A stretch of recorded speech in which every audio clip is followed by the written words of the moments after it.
Si vous me permettez, mon professeur et cher maître,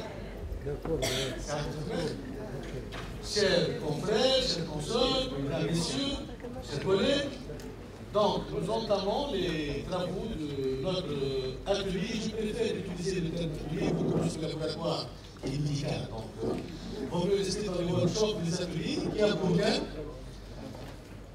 le financement de la décentralisation. Nous avons comme invité pour cette table ronde que je vais animer moi-même, Système d'espèces que vous connaissez très bien, que ce soit dans le domaine professionnel ou académique, professeur de l'enseignement supérieur, spécialiste de la fiscalité, secrétaire d'État et ministre auprès du chef du gouvernement chargé des affaires économiques de la classe systémique, Cyril Labide, fiscaliste aussi, actuellement directeur général de la FIBA, et un très long parcours au ministère des Finances, à la DGF, et sur les enfants. Bon, normalement, on doit attendre Sylvie, probablement, il va se joindre à nous d'un instant à l'autre, et Simoise Benfresh. Les 4 personnes plus le modérateur qui vont meubler, qui vont animer ce débat autour du thème de la décentralisation ou du financement de la décentralisation. Un thème ô combien important. Un thème qui a suscité l'attention de tout un chacun. D'actualité, pour ne citer que la Constitution, qui a réservé à cet aspect-là, et là, probablement, je vais faire une redondance par rapport à ce qui a été développé ce matin au sujet de la décentralisation. Probablement, ils ont beaucoup insisté sur cet aspect-là. Je voudrais revenir en guise d'introduction pour rappeler l'importance de cette orientation de décentralisation et dire que la nouvelle Constitution, au niveau de l'un de ses articles de base, les premiers articles de la Constitution, et plus précisément l'article 14, a bien précisé que l'État s'engage à renforcer la décentralisation et à l'appliquer sur l'ensemble du territoire national dans le respect de l'unité de l'État. La nouvelle Constitution a réservé à la décentralisation tout un chapitre, le chapitre 7, dans les articles 131 et suivants, a énormément insisté sur la décentralisation. La décentralisation comme nouvelle orientation de la politique publique. La décentralisation, un sujet tabou, un sujet occulté, un sujet négligé pendant une soixantaine d'années, puisque le pouvoir est décentralisé. On parle d'administration centrale, on ne peut pas mieux incarner la centralisation qu'à travers cette appellation. Ces dispositions constitutionnelles constituent une véritable gageure. Est-ce qu'on est en mesure de pousser, d'adopter dans la nouvelle politique publique de la Tunisie pour une véritable décentralisation? S'agit-il d'un défi pour nous?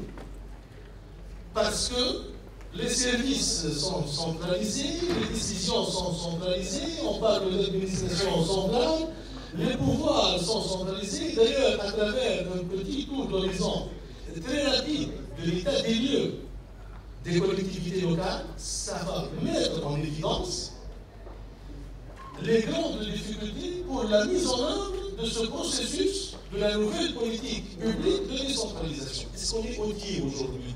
Et c'est ça le thème et la problématique que nous allons débattre dans le cadre de cette table ronde. Et pour ne pas déraper, pour ne pas être au sujet, on va parler du financement de la décentralisation. Est-ce que le financement de la décentralisation pose un problème? Et quels sont les problèmes qui sont posés?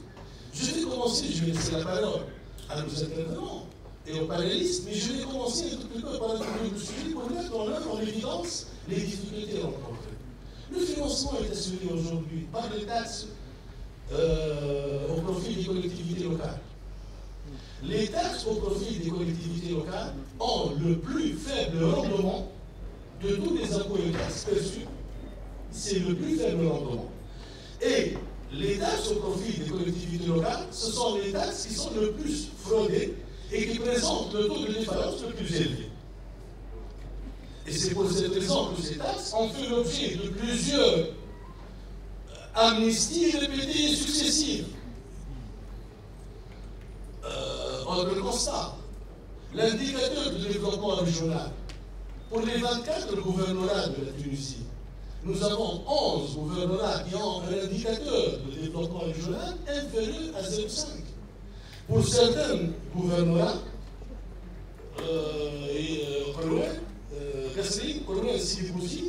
l'indicateur de développement il est de 0,16, 0,25 et 0,20. Autre indicateur, sur les 24 municipalités, il dit décentralisation, il dit communes, municipalités. Sur les 241, par contre, j'ai recensé 241 municipalités. Nous avons 75 municipalités qui ont. C'est Mohamed, oui. Ah, c'est d'ailleurs, je vous ai annoncé, j'ai dit qu'il va nous rejoindre. Ah, c'est du Mohamed.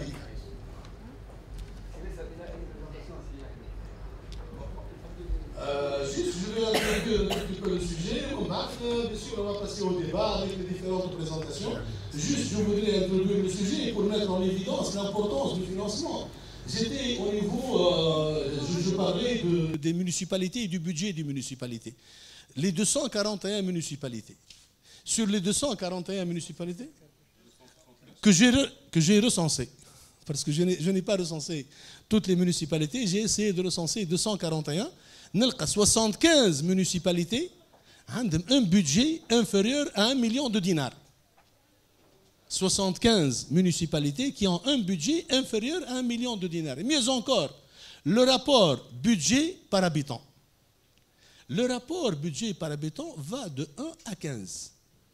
Alors que la municipalité de Sidi Bou Saïd, le budget par habitant est de 644 dinars. Celui d'Oulet Hafouz n'est de 42 dinars.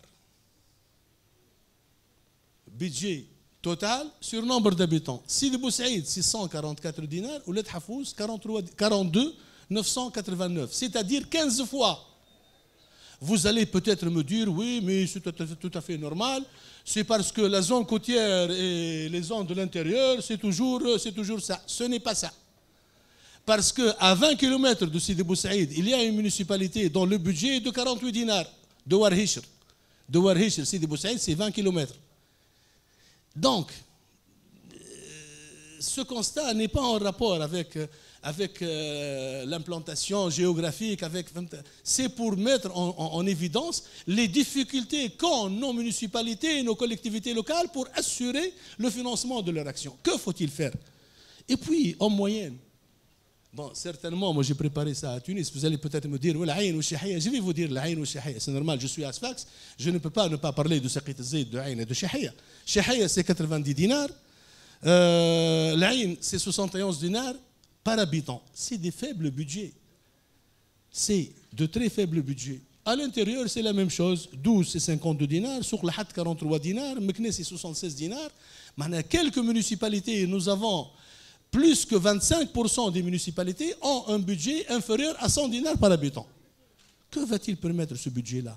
Et là, c'est la véritable problématique de financement. Traiter de cette problématique nous conduit vers l'examen de certains aspects. Tout d'abord, la fiscalité. La fiscalité, faut-il opter pour un régime de fiscalité carrément décentralisé, là où une partie des impôts d'État va directement aux collectivités locales, ou à elle renforcer les ressources des collectivités locales à travers des taxes spécifiques? Et c'est ce que Sislim va essayer de répondre à ces questions-là. Donc je vais m'adresser à Sislim pour voir le volet fiscal du financement des collectivités locales. Aussi, un autre volet ô combien important, l'intégrité. Lorsqu'on sait que les marchés publics représentent 12 à 13% du PIB, et la plupart des marchés publics sont passés par les collectivités locales. Quid de la transparence, quid de l'intégrité, quid de l'examen des procédures? Faut-il instituer des commissions locales au niveau de ces commissions? Et je vais demander à Cyprien de nous répondre à ces questions-là. Et le volet investissement. Le nouveau code des investissements, il a consacré la décentralisation, il a consacré le développement régional Qu'en est-il en réalité dans la version finale du code d'investissement? Et l'expérience, et Cheikh Labidi va nous entretenir de ce sujet-là.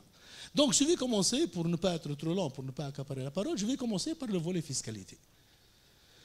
On s'oriente vers un nouveau schéma de financement de la décentralisation. Sislim, le modèle fiscal que vous suggérez et qui cadre le mieux avec la nouvelle orientation en matière de financement de la décentralisation. Est-ce que vous préconisez le renforcement de la fiscalité locale ou ce que j'ai appelé régionaliser les impôts d'État? À vous la parole, Sistine.